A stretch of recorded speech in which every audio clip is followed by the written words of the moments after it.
आज के इस वीडियो में हम देखेंगे भारत के कुछ महान शहीदों के बारे में और उनसे संबंधित कुछ घटनाओं के बारे में, जिसमें पहला दिए हुए हैं खुदीराम बोस। खुदीराम बोस एक ऐसे स्वतंत्रता सेनानी हैं जिनकी मात्र 18 वर्ष की उम्र में ही फांसी की सजा दी गई थी। 1908 ईस्वी में सेशन जज किंग्सफोर्ड की गाड़ी पर बम फेंकने के कारण वेड़ी रेलवे स्टेशन पर गिरफ्तार हुए थे। यानी जो किंग्सफोर्ड नामक एक जज थे, उनकी गाड़ी पर इनके द्वारा बम फेंका गया था और वेड़ी रेलवे स्टेशन से इनको गिरफ्तार किया गया था। खुदीराम बोस को 11 अगस्त 1908 ईस्वी को फांसी की सजा दी गई थी। जब इनको फांसी दी गई थी तो मात्र इनकी उम्र 18 वर्ष थी।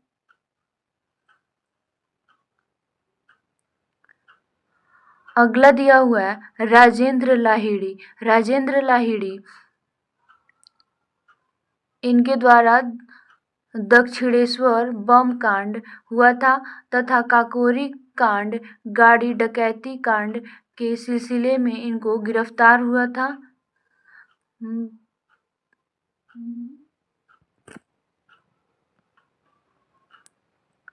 काकोरी कांड जो 9 अगस्त 1925 में हुआ था, उसी कांड में ये गिरफ्तार हुए थे और इनको 17 दिसंबर 1927 ईस्वी को गोंडा की जेल में फांसी की सजा दी गई थी।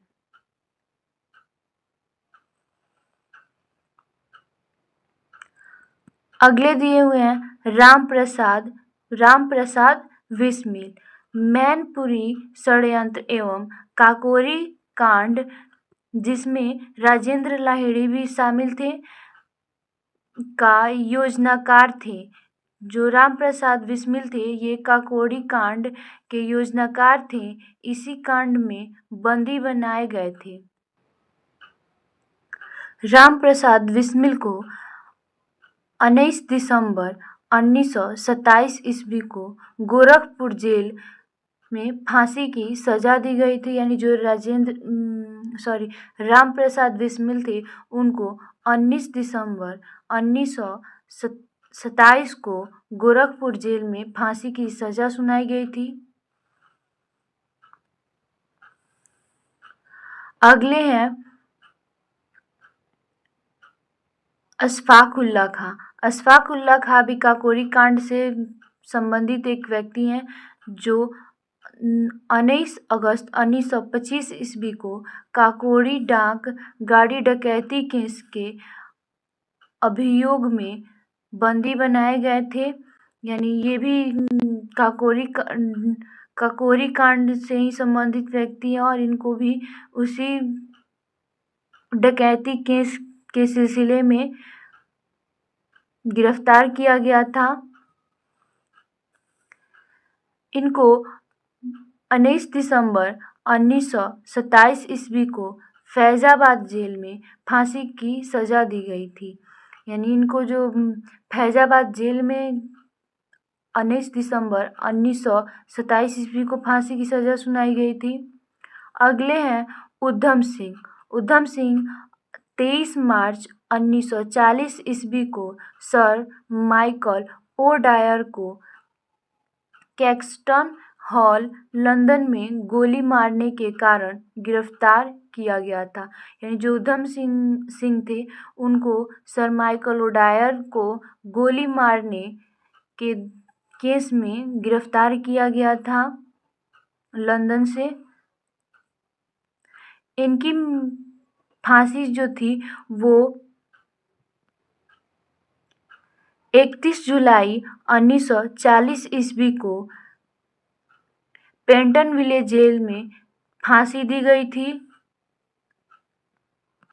यानी जो उधम सिंह थे, उनको सर माइकल ओ डायर को गोली मारने के सिलसिले में पेंटनविले जेल में फांसी की सजा दी गई थी। अगला 6 नंबर दिया हुआ है भगत सिंह। भगत सिंह इनके द्वारा सैंडर्स की हत्या की गई थी और 8 अप्रैल 1929 ईस्वी को केंद्रीय विधानसभा, जो आज लोकसभा के नाम से जानी जाती है, में बम फेंकने के कारण गिरफ्तार किया गया था।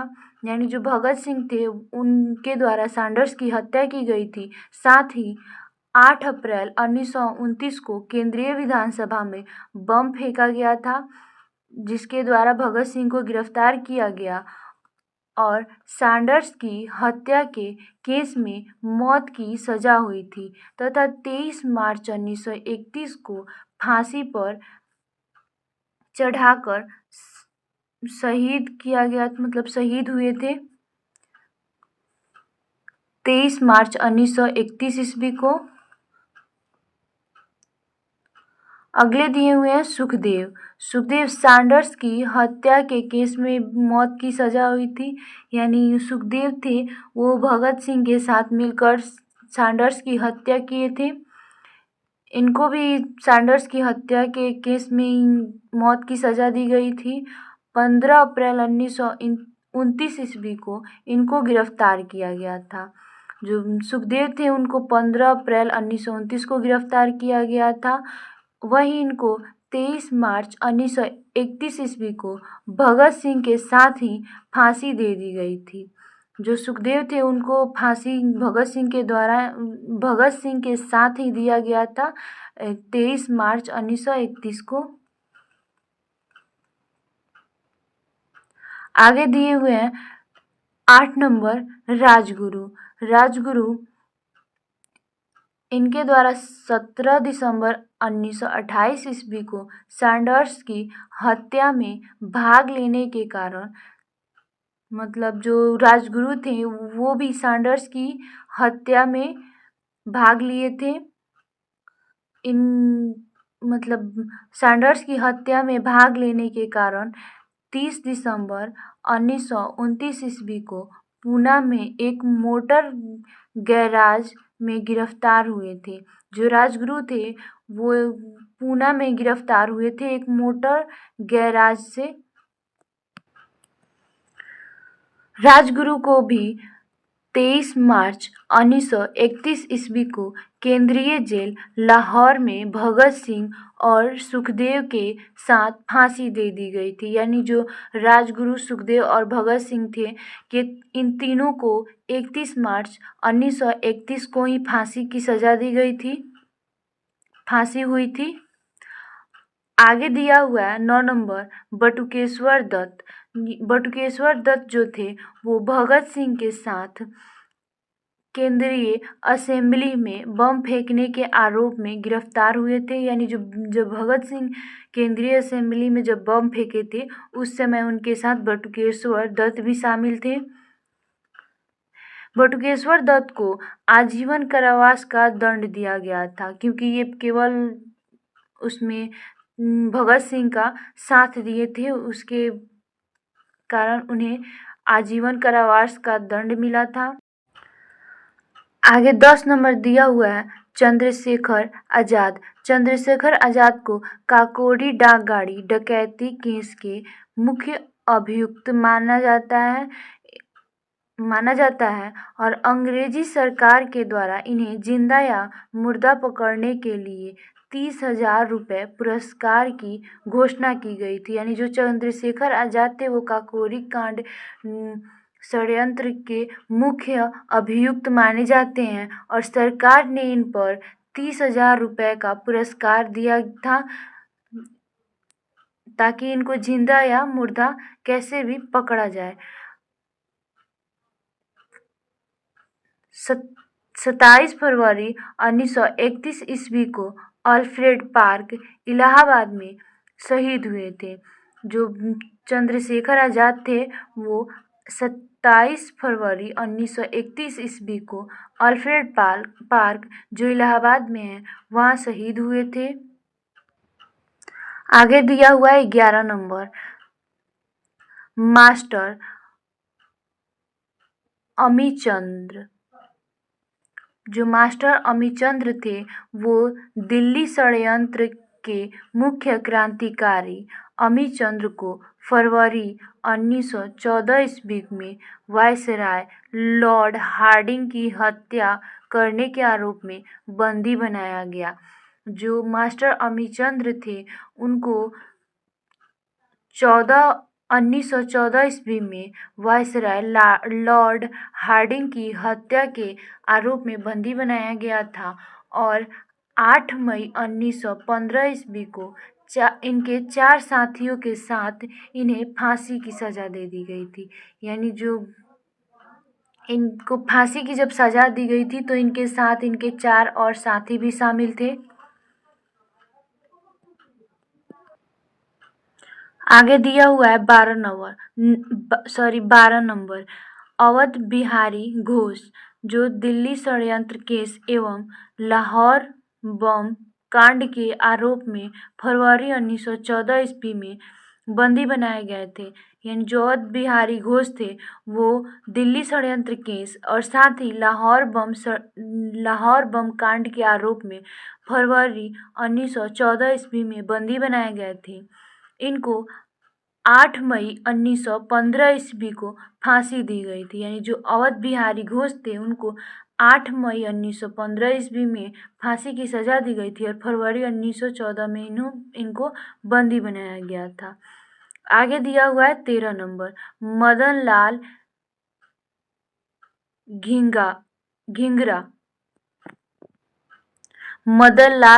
लाल धिंगरा 1 जुलाई 1909 ईस्वी में कर्नल विलियम कार्जन वाइली, जो एक इंडिया ऑफिस में राजनीतिक सहायक थे, इनकी हत्या करने के आरोप में गिरफ्तार किया गया था। मदन लाल धिंगरा को कर्नल विलियम कर्जन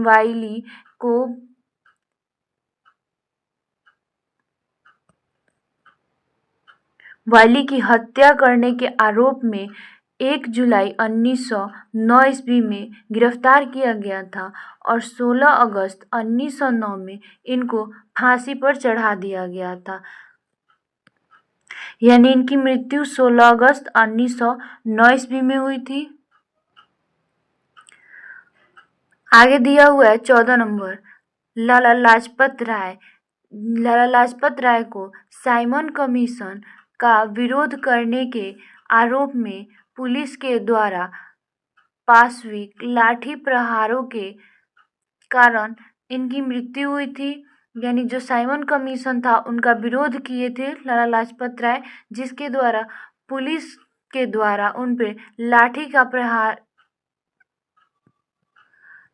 प्रहार किया गया था और उससे उनकी मृत्यु हुई थी। लाठी के प्रहारों के कारण 17 नवंबर 1928 ईस्वी को उनका देहांत हो गया था। यानी लाला लाजपत राय की मृत्यु 17 नवंबर 1928 ईस्वी को हुई थी।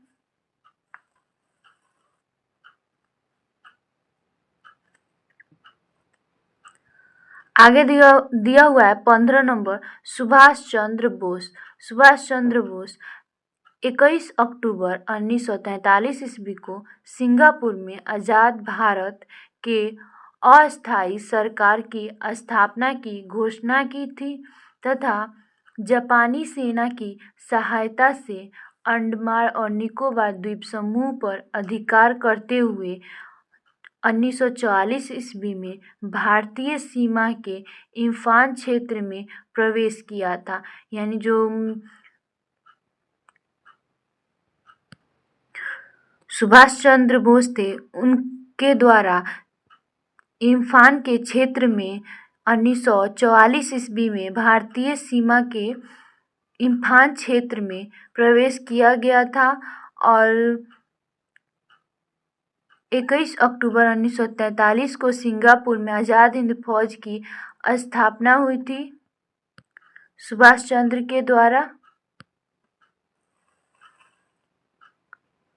आगे दिया हुआ है 18 अगस्त 1945 ईस्वी को वायुयान दुर्घटना में इनकी मृत्यु हो गई थी। यानी जो सुभाष चंद्र बोस थे उनकी मृत्यु एक वायुयान दुर्घटना में 18 अगस्त 1945 को हुई थी, परंतु इस दुर्घटना को अभी तक प्रामाणिक नहीं माना गया है। यह अभी तक पूर्णतः साबित नहीं हुआ है कि उनकी जो सुभाष चंद्र बोस थे उनकी मृत्यु वायुयान दुर्घटना के द्वारा हुआ था। आगे 16 नंबर दिया हुआ है करतार सिंह सराभा गदर पार्टी के सक्रिय कार्यकर्ता थे तथा लाहौर सैनिक षड्यंत्र के नेता की हैसियत से गिरफ्तार किए गए थे। यानी जो करतार सिंह सराभा थे वो गदर पार्टी के सक्रिय कार्यकर्ता थे और लाहौर सैनिक षड्यंत्र के नेता की हैसियत से गिरफ्तार किए गए थे और इनको 16 नवंबर 1915 ईस्वी को फांसी की सजा दे दी गई थी।